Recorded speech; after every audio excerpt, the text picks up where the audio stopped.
ఓం శ్రీ గణేశాయ నమః. శ్రీ జ్ఞానసరస్వత్యై నమః. శ్రీ గురుభ్యో నమః. శ్రీ మహాగాయత్రీమాత్రే నమః.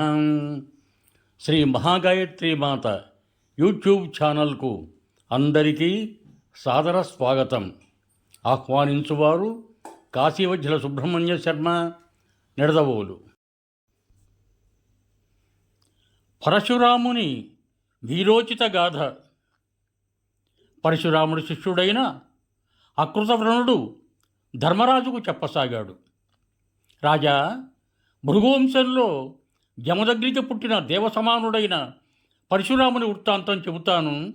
ఈ కథ చాలా గొప్పది, వినవేడుకగా ఉంటుంది. హైహయ వంశంలో పుట్టిన 1000 చేతులు గల కార్తవీర్యార్జునుని పరశురాముడు సంహరించాడు. కార్తవీర్యుడు దత్తాత్రేయుని కృప వలన బంగారు రథం పొందాడు. జగత్తులోని ప్రాణులందరి మీద దానికి అధికారం ఉంది. దానిని ఎవ్వరూ అడ్డగించలేరు.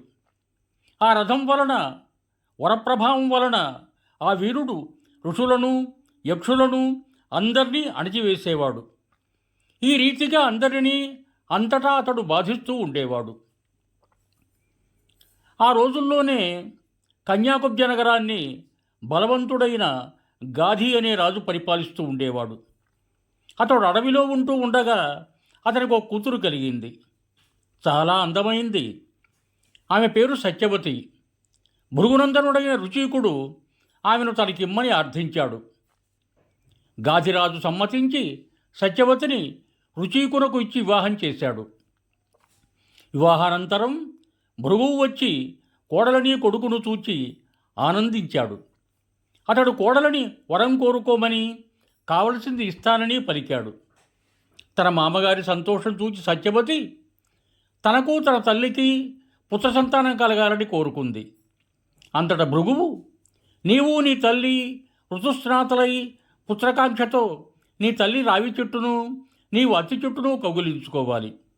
అంతేకాకుండా నేను లోకమంతా తిరిగి నీకోసం, నీ తల్లి కోసం సిద్ధం చేసిన ఈ చెరువులను మీ ఇద్దరూ జాగ్రత్తగా తినండి అని చెప్పి అంతర్ధానమయ్యాడు.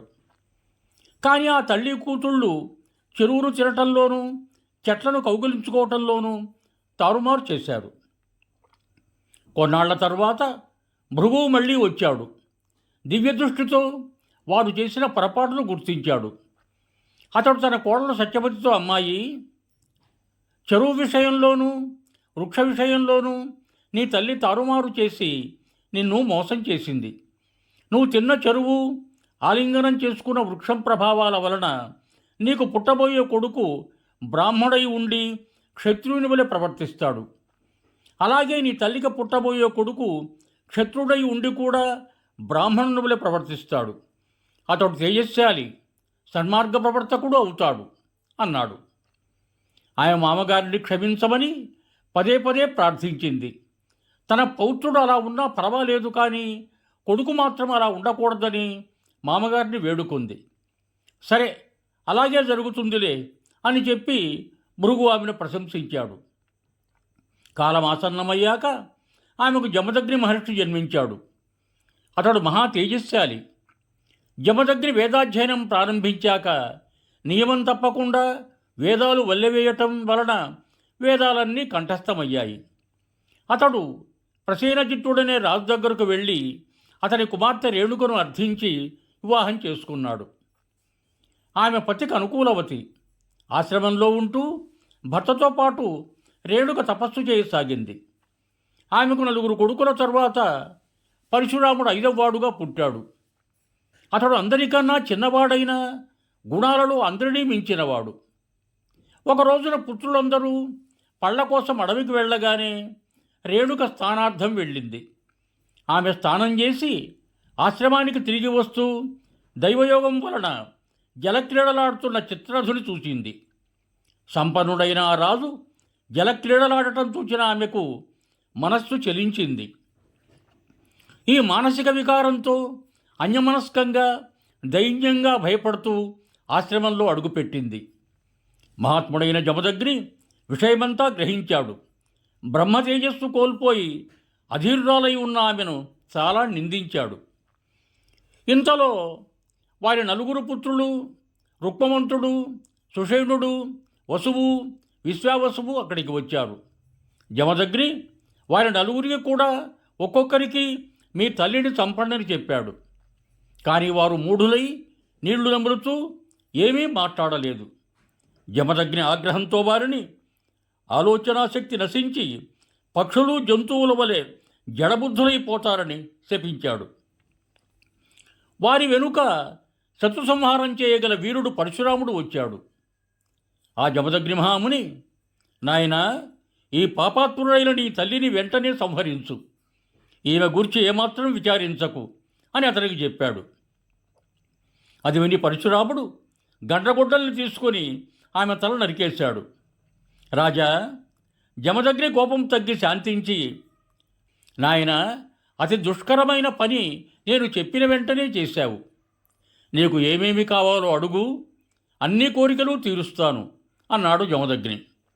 అప్పుడు పరశురాముడు తన తల్లి బ్రతకాలని, ఆమెను తాను చంపినట్లు ఆమెకు గుర్తుండకూడదని, ఆమె మానసిక పాపం నశించిపోవాలని, తన నలుగురు సోదరులు స్వస్థులవ్వాలని, యుద్ధంలో తనను ఎదిరించగలిగేవారు ఎవ్వరూ ఉండకూడదని, తనకు చిరాయువు కావాలని కోరుకున్నాడు. పరమఋషి జమదగ్ని అతని అన్ని కోరికలు తీరేలా వరం అనుగ్రహించాడు. ఒకసారి ఇలాగే అతని కొడుకులందరూ బయటకు వెళ్ళినప్పుడు అనూపదేశపు రాజు కార్తవీర్యార్జునుడు అక్కడికి వచ్చాడు. రేణుక అతనికి అతిథి సత్కారాలు చేసింది. యుద్ధోన్మత్తుడైన కార్తవీర్యార్జునుడు తనకు జరిగిన సత్కారాన్ని ఏమాత్రం పరిగణించకుండా ఆశ్రమ హోమధేనువు యొక్క దూడను అది అరుస్తున్నా లాక్కొని పోయాడు. పైగా అక్కడి వృక్షాలన్నీ నరికివేశాడు. పరశురాముడు రాగానే జమదగ్ని జరిగిన సంగతంతా చెప్పాడు. హోమధేనువు కన్నీరు కార్చడం చూశాడు. అతి కోపంతో కాలయముడై కార్తవీర్యార్జునుడి దగ్గరకు వచ్చాడు. శత్రు దమనుడైన పరశురాముడు ధనుర్బాణాలు ధరించి అతనితో వీరోచితంగా యుద్ధం చేసి అతని 1000 చేతులను తెగ నరికి అతనిని ఓడించి సంహరించాడు. ఇది చూచిన కార్తవీర్యుని పుత్రులకు క్రోధం కలిగింది. పరశురాముడు లేనప్పుడు ఒకసారి వారంతా ఆశ్రమానికి వచ్చి అక్కడున్న జమదగ్ని మీద విరుచుకపడ్డారు. జమదగ్ని తపస్సు చేసుకునే బ్రాహ్మణుడు, యుద్ధాదులేమీ చేయలేదు. అయినా వారు అతనిని చంపివేశారు. అతడు అనాథవలే హే రామా, హే రామా అంటూ చనిపోయాడు. జమదగ్నిని చంపి వారు వెళ్ళిపోయాక పరశురాముడు సమిధలు తీసుకుని ఆశ్రమానికి తిరిగి వచ్చాడు. తన తండ్రి దుర్మరణాన్ని చూచి అతనికి దుఃఖం కట్టలు తెంచుకు వచ్చింది. వెక్కి వెక్కి ఏడవసాగాడు. అలా కొంతసేపు దీనంగా ఏడిచి తండ్రికి ప్రేతకర్మలు చేసి అగ్ని సంస్కారం అయ్యాక క్షత్రువులందరినీ సంహరిస్తానని ప్రతిజ్ఞ చేశాడు. బలవంతుడైన భృగునందనుడు పరశురాముడు కాలయముడై కార్తవీర్యుని పుత్రులందరినీ తాను ఒక్కడే చంపేశాడు. వారి పక్షంలో చేరిన రాజులందరినీ కూడా తుడిచిపెట్టేశాడు. ఈ రీతిగా 21 సార్లు క్షత్రియ సంహారం చేసి పరశురాముడు వారి రక్తంతో శమంత పంచకమనే 5 మడుగులను నిర్మించాడు. ఆ సమయంలో సాక్షాత్తు రుచికుడు వచ్చి ఆ ఘోరకర్మను అడ్డుకున్నాడు. ఇక క్షత్రియ సంహారాన్ని ముగించి పరశురాముడు భూమినంతటినీ బ్రాహ్మణులకు దానమిచ్చాడు. మహేంద్ర పర్వతంపై పరశురాముడు నివసించసాగాడు. ఇవం భూయాత్. సర్వే జనా సుఖినో భవంతు. ధన్యవాదములు. మీకు నా ఈ వీడియో నచ్చినట్టయితే దయచేసి ఒక లైక్ కొట్టి నా ఈ వీడియోను మీ బంధుమిత్రులకు కూడా షేర్ చేయగలరు. అదేవిధంగా నా ఛానల్ శ్రీ మహాగాయత్రీమాత యూట్యూబ్ ఛానల్ను సబ్స్క్రైబ్ చేయ ప్రార్థన. మరొక్క మారు ధన్యవాదములతో మహోదీయుడు కాశీవజ్ర సుబ్రహ్మణ్య శర్మ, నిడదవోలు, తూర్పుగోదావరి జిల్లా.